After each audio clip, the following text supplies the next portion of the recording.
Tuesday, a song that sticks in your head from when you were a child. Anything? You're trying to make me sing on camera. It's not going to work. So I'm just going to say the Mr. Rogers song. Mr. Rogers? Mine is the doxology, but in Indonesian. Indonesian. Yeah. And I Can you sing it for us? I can't even sing it in Indonesian. Do I know the words in English? Probably. But then you heard it recently. I'm like, oh my goodness. Yeah, I heard it. Somebody did it in a church setting at the end of a song. Service? Yeah, praise God for whom all blessings flow. You were back in Indonesia? Yeah.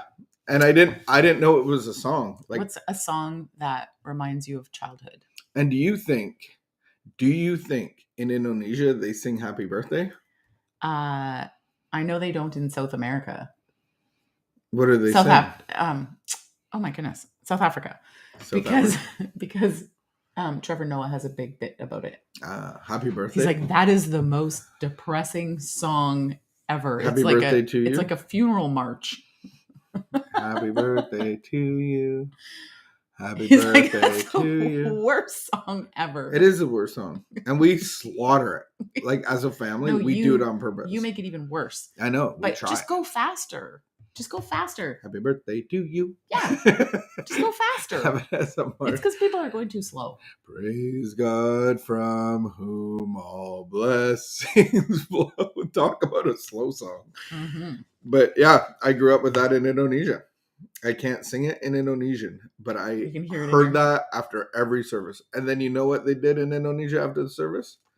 They had the I want to say pastor. There's a better word. The pastor, the bishop, the persons that were at the front, they all had their robes and their collars and their hats, and they would stand at the back door, and the procession line would go out, and you would shake hands with them all. Shake everyone's hand. And then, do you know what they did after the shaking of hands? Lit up their darts. You would have a couple hundred people hacking darts at the yeah. Why do you think that is? I don't know. Is it an Asian thing? Like, you would never see that many people. I feel like smoking. Like, they smoke. Everybody smoked. But I feel like the white man is to blame. I'm sure it's true. The Dutch. Where did cigarettes get invented? When I think people have been smoking stuff for 7,000 years. Yeah. I don't think, maybe they didn't even eat the apple. They smoked the apple. Let's change topics. What? Nothing wrong with owning a little responsibility here and there. I feel like that's something that the people who colonized would do. They would colonized Indonesia. Bring their cigarettes. The Dutch. Yeah, they did. I don't think they colonized. They stole their spices. And then the British took it, didn't they? I don't know. It's a mess of colonialism and yeah. What song reminds you of childhood? What's your childhood song? Yours is Mr. Rogers? Mr. Rogers or Mr. Dress Up? Mr. Rogers had... It's a beautiful day in the neighborhood. He had the giraffe? Or the little guy? Finian? Yeah. Was a dog? And the train. The train? He change his sweater. So that's Mr. Dress Up. Who's Mr. Rogers? No, that's Mr. Rogers. Who's Mr. Dress Up? I don't remember. Did he have the giant? I think one of them is Canadian. The giant is Canadian. Did you see Mr. Rogers' movie? If you haven't seen Mr. Rogers' movie, Mr. Rogers' movie is definitely 100% worth watching. It was way better than I thought. Did you know that Mr. Rogers started that show because he hated television and he hated what it was doing to children, and so he wanted to do something about it. So he started a show. Oh, would he ever turn over in his grave? That they are loved and that they can love others. That's what he wanted, to put some love into the world. It's a beautiful day in the neighborhood. There is a Saturday Night Live skit that does that. Oh my goodness. I have to show Jordan that one.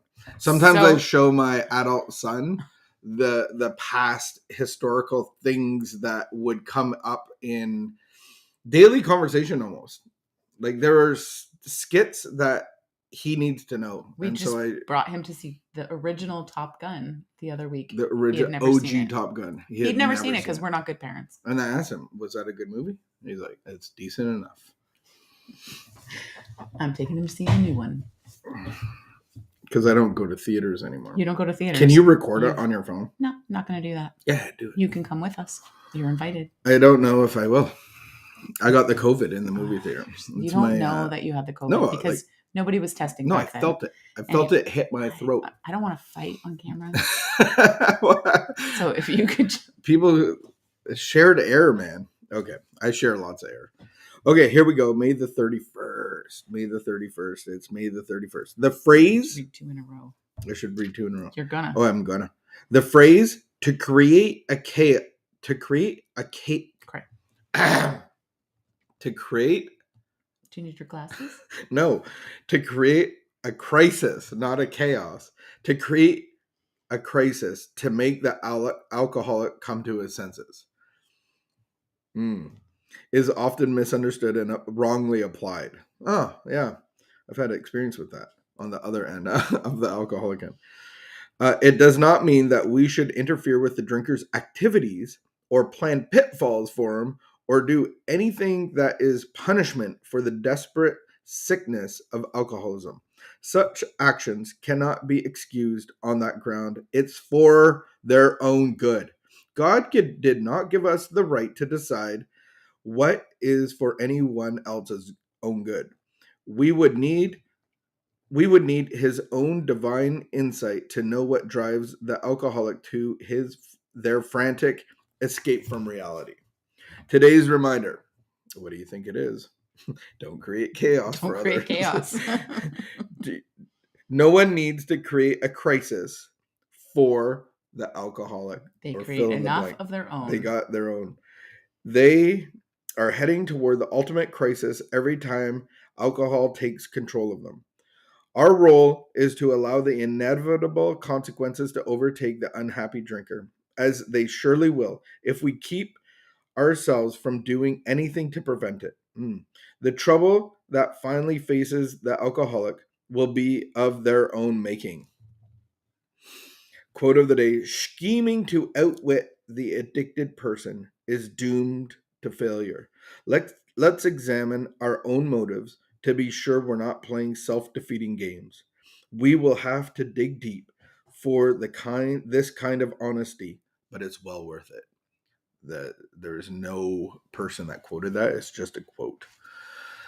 This is a complex contemplation because I think ultimately, like what I would hear in this is tough love of dealing with any situation. Of it's not my responsibility to show you and set up the theater that's going to make you realize how harmful you're being to yourself and to your family. That being said, I'm not living I think it goes broader than just like actively drinking or actively drugging in any situation. So I think it's like, I can try to show you that if you're not doing this behavior, it's going to cause you problems. But is it really going to cause you problems, or is it going to cause me problems? And so I can play God very easily by trying to teach you a lesson, by trying to plan a pitfall for you. See, I told you, I knew that would happen. And I'm reminded of a child in a park. Imagine being the child in the park to the mom that does not ever want the child to get hurt. And so that mom is very, don't put the sand in your mouth. Don't. I think there's a place for tough love where it's okay to fall off the handlebars. Handlebars? Monkey bars. Monkey bars. It's hard though, because like even the kids that I babysit, sometimes I'm watching them, and we were at the park the other day and they were doing things that were, I was like, that 5-year-old could fall. And I remembered our little guy, remember he had his little broken wing? He had a broken wing. He had to have surgery. Was it on his shoulder or his elbow? Elbow. And I just thought like, oh, if I have to take this kid home screaming and he has to go get a little broken wing, I was like, that will be sad. But then I was like, that kid loves to climb and he likes to see how far he can go. And there's a thing he wants to do at the little park because he saw an older kid do it, climb right up on the top of the roof, and he can't do it yet. But he still gets up there as far as he can get. And he's like, oh, one day I'm going to climb right up here, but I can't do it yet. And I'm like, you are going to fall. You are going to fall trying. And I want to stop him, but I don't. That's a good example. Because you're not spraying Vaseline. You don't spray Vaseline. You don't wipe Vaseline so I'm not trying to sabotage him so that he falls. And this is exactly, you're not creating a crisis to make him learn. Right. He's going to learn on his own. And however God sees fit. And I think that's another good point, is that there are always younger people in recovery looking at the older people trying to do that.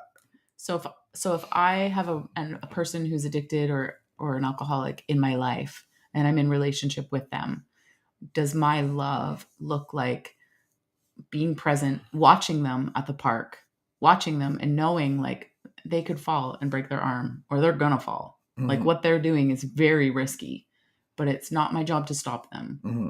But I can be present and I can be loving and I can be kind, but it's not my job to pick up the pieces.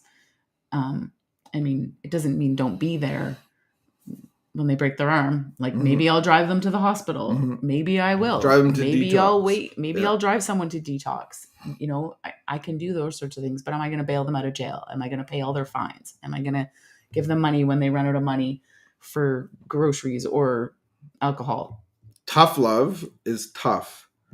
It's funny that alcoholics don't usually run out of money for alcohol. They usually run out of money for groceries. Cigarettes. All the necessities. Or gas. They run out of money for gas. I just need $20 and then they can't for get gas. to work. They can't get to work. I can't get to work. I have no gas money. I gotta pay my bills. You want me to pay my bills? Oh my goodness. Tough love can be tough. But I think it's a fine line of what love is in the addicted life, or even with each other today, is like, can I play God even in trying to teach you something? Who am I to show you the right way of doing things?